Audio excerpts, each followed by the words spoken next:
Hello everyone, welcome back to our final lecture from our first unit, our third lecture in total on globalization. Today we're going to be looking at the impacts of globalization. Again, a lot of positive, a lot of negative associated with that. So I had promised last lecture would be shorter. It ended up not being as short. I really think this one's going to be shorter, so we'll see. All right, go ahead and get out your notes. Let's go ahead and jump into it right away. Going a little too fast there. Impacts of globalization. So we're going to look at a couple of different areas that globalization has impacted. And like I said, not all of it has been positive.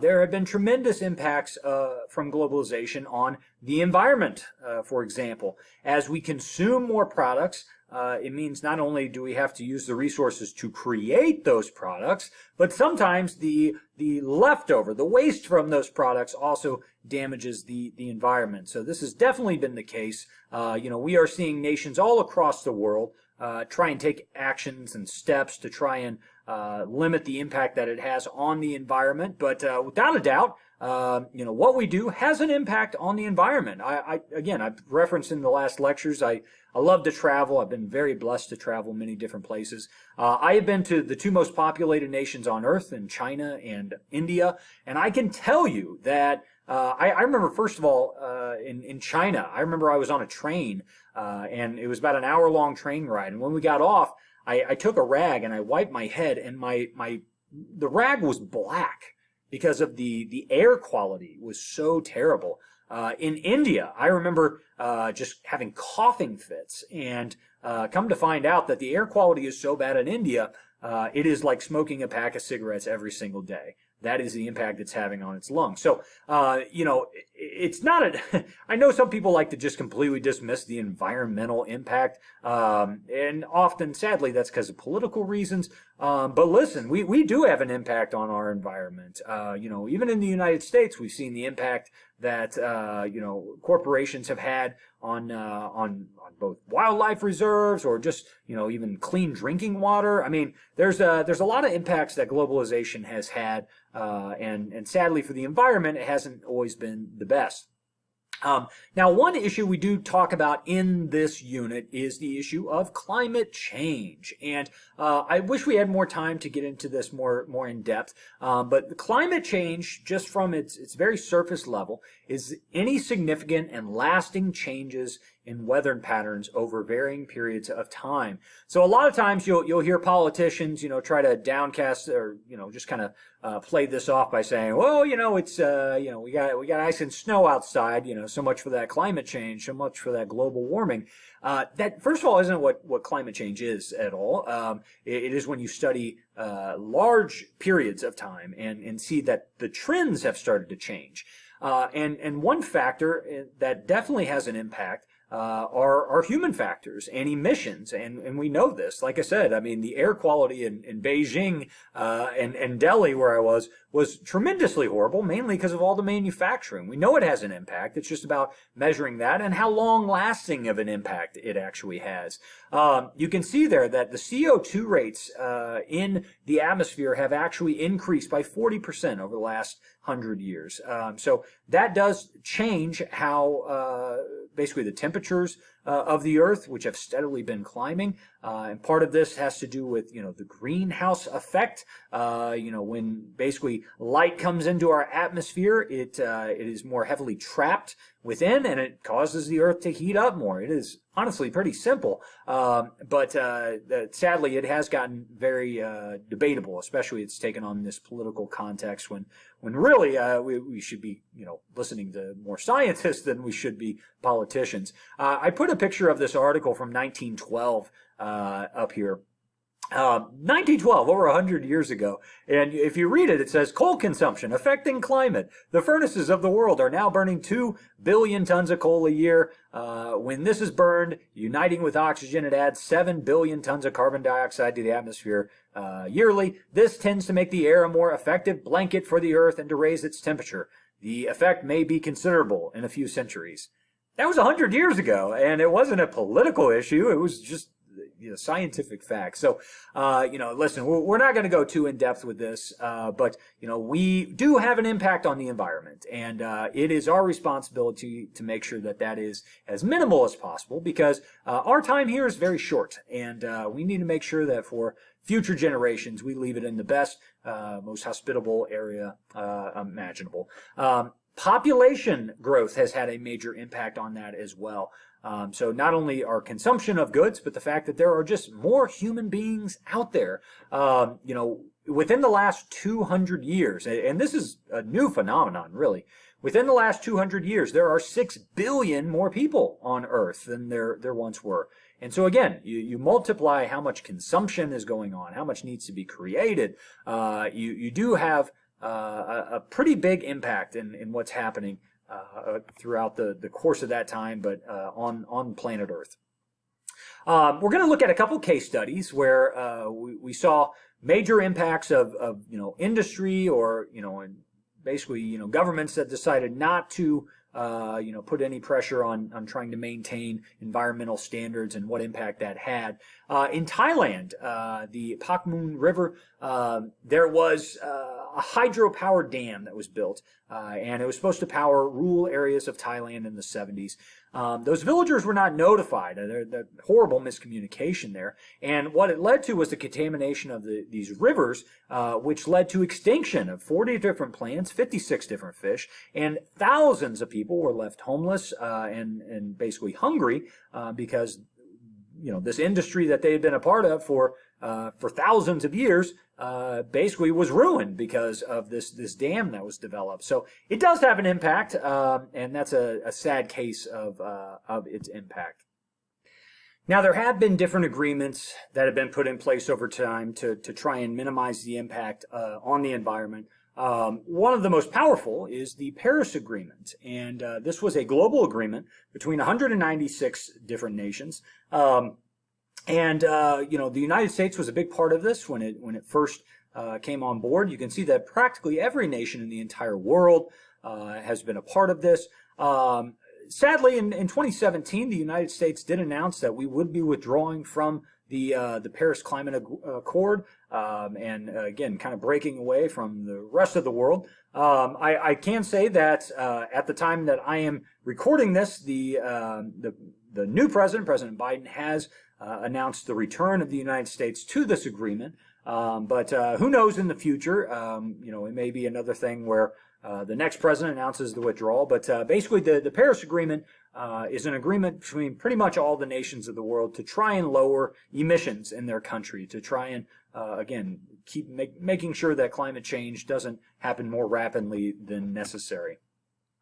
Now, another issue that is kind of tied to this, but is frankly just kind of wrapped up in how globalization has affected different countries. And I mentioned this in the last lecture, just in passing, but this term called outsourcing. And this is something that we see throughout the world, but especially in heavily industrialized countries like the United States, where we are able to go out and make our products in a different country for cheaper. Okay, that may be Mexico, it may be India, it may be China.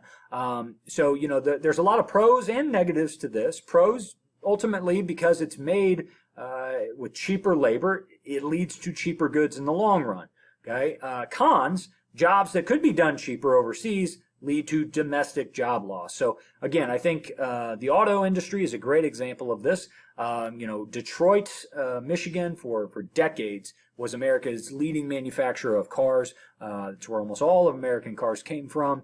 But over the last 3 or 4 decades, especially Asian nations like China and Korea and Japan, they have started to produce cheaper cars, and they're able to make those at a cheaper cost, often come at a cheaper cost for Americans. And because of that, people are buying those cars, and we have, basically, we have cheaper cars overall, but we have an overall loss in manufacturing. And it's not just automobiles. So you can apply this to pretty much any industry and see that jobs are leaving the United States for those cheaper areas. And again, this is something that has been happening for decades, but we are starting to see the impacts, especially on industrial jobs here in the United States. But it just makes sense when you look at the cost breakdown. Take, for instance, this shirt. How much would this same shirt have cost to make in the United States versus how much it would have cost to make in Bangladesh, a very poor nation where labor costs are extremely low. And you'll notice that on the left-hand column and the right-hand column, you can see kind of the breakdown. For the most part, fairly similar. The first two, materials, $5 here, $3.30. Materials are going to cost the same. The difference is in the labor costs, okay? Look at the bottom left. In the United States, you would have to pay $7.40, 47 cents to manufacture that shirt, whereas in Bangladesh, again, where the people and how much income they're making per capita is quite low, it's 22 cents, okay? If you are a manufacturer of these products, it just makes economic sense that you would go to those countries and pay those people to produce this shirt. So I'm not saying it's right. I think when you look at the breakdown of the numbers, it makes sense why they're doing it. But thankfully, I think there has been a recognition of this, and we do see people trying to buy American-made goods to try and keep jobs here. I think it's important to shop locally, to try and keep that money in your community. But when this is a big problem, I mean, when you look at kind of the basic breakdowns, and again, listen, these other nations that are kind of developing nations, they have not gone through the same heartache that we have in some sense. You go back and look at our history in the 1920s and 1930s where you had, huge union strikes to demand more rights for workers. And those things were good and they were necessary. But frankly, these other nations have not gone through those phases of history yet. And so, there's a lot of economic differences, but ultimately, this is why we again, can buy a 9-cent sweater at Walmart, but a lot of American jobs, at least in the industrial industry, the manufacturing industry, have started to leave the United States. Another impact of globalization, we've kind of lost our kind of focus here. One impact of globalization has been in the political realm, and we talked about how globalization has increased communication across nations and across borders. We have seen both revolutions and awareness rise up. And two examples I'll include here that primarily were due to social media. In 2010, you had what was known as the Arab Spring, and basically all the nations of North Africa and many nations throughout the Middle East, many Arab nations, rose up against the dictators that controlled those nations and had revolutions. And it was an amazing time. I will tell you, sadly, a lot of those revolutions kind of got lost in the sense of it didn't lead to better democracy, but it did overturn, in some cases, dictators that had been in power for 30, if not 40 years. What was amazing to watch were how these activists and these leaders of these revolutions were using Twitter and Facebook to organize these protests. So, we had never really seen that before, where a government had been brought down by people who were communicating using social media. That had never really happened before. More recently, 2017, you might remember this one, the hashtag #MeToo movement that occurred. Basically, you had women and men across the globe, but primarily women talking about their sexual harassment experience that had happened to them, and frankly, this was a source of encouragement to people that these kind of things which were often considered kind of embarrassing moments and something people were sadly ashamed that it happened to them. They realized that this was happening to other people in their communities and across the globe. And they realized that by spreading this hashtag that everyone could see that there were a lot of people that had gone through similar sexual violence and sexual assault throughout the world, and it created a support system for those people. So again, that is globalization. I mean, the impact of globalization. By the way, that had some tremendous impacts, especially in major industries like Hollywood. Brought down some pretty powerful people.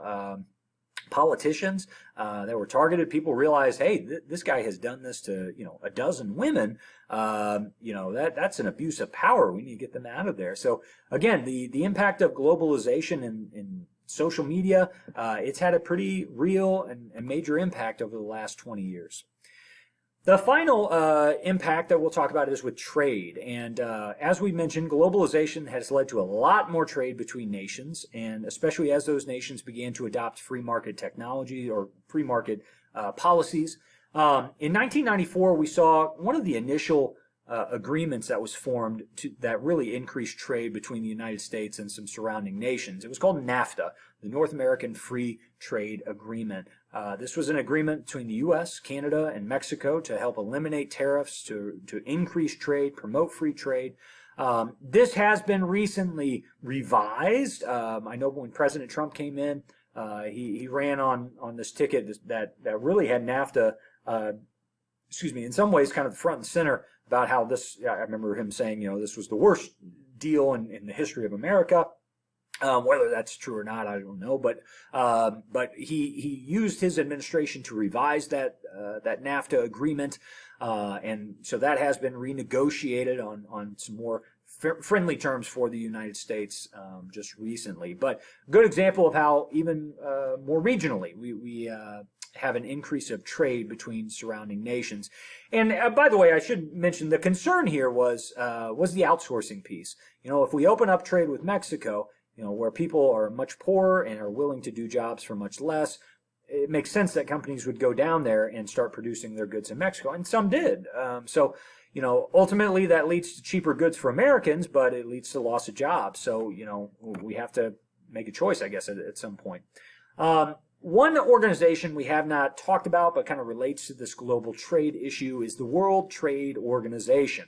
The WTO sets up an international trade network to basically negotiate trade agreements between nations. The whole goal is to try and get these lesser developed nations to start trading, but the WTO has been criticized a lot for giving much more favorable deals to wealthier nations and kind of giving the short end of the stick to these poor nations. So definitely some correct criticism in that.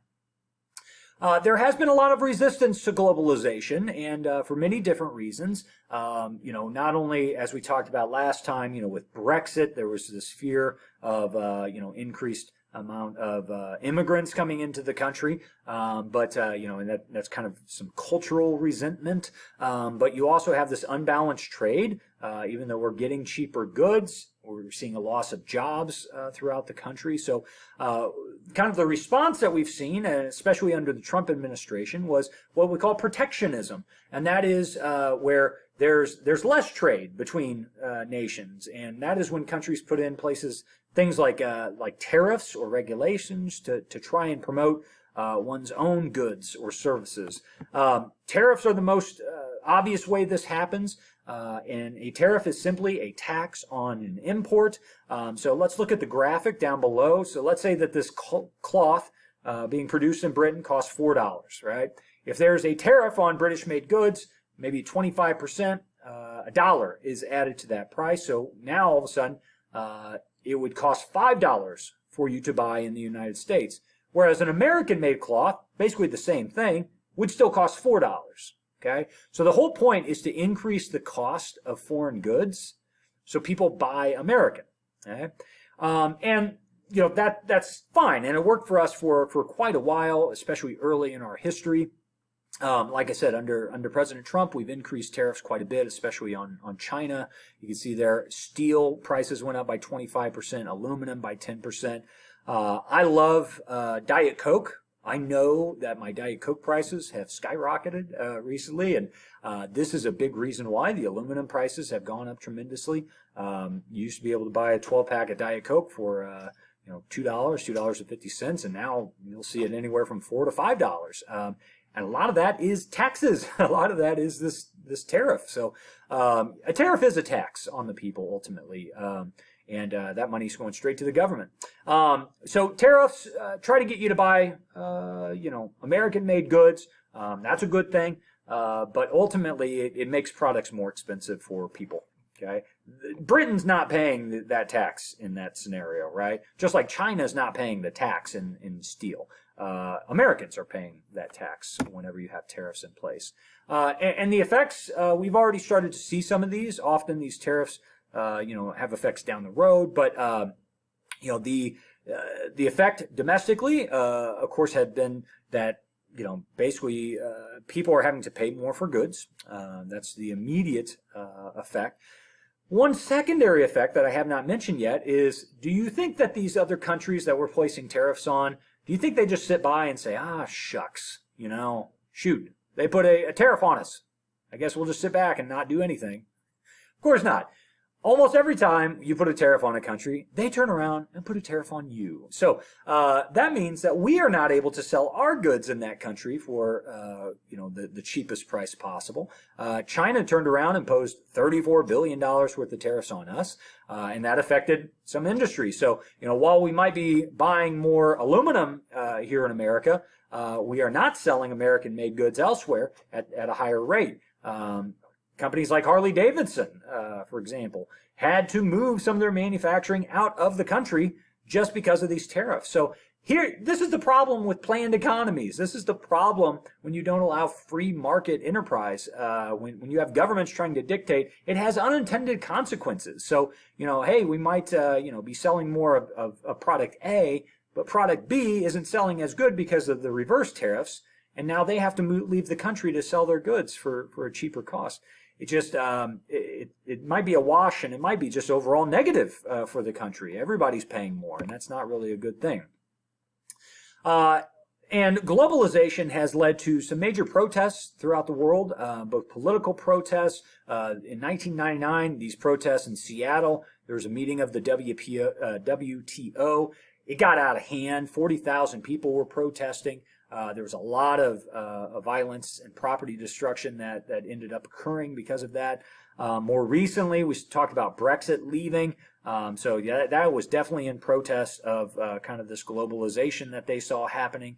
So ultimately, Brexit has left the EU at this point, and we are just starting to see some of the effects of that. One effect is that all those basically, Britain's now going to have to renegotiate how to trade with every country in the EU. And companies are going to have to figure out what taxes they have to pay now. So, frankly, it's going to lead to more expensive goods for everybody over there. And you've gotten rid of all the positives, and you're kind of left with some of the negatives.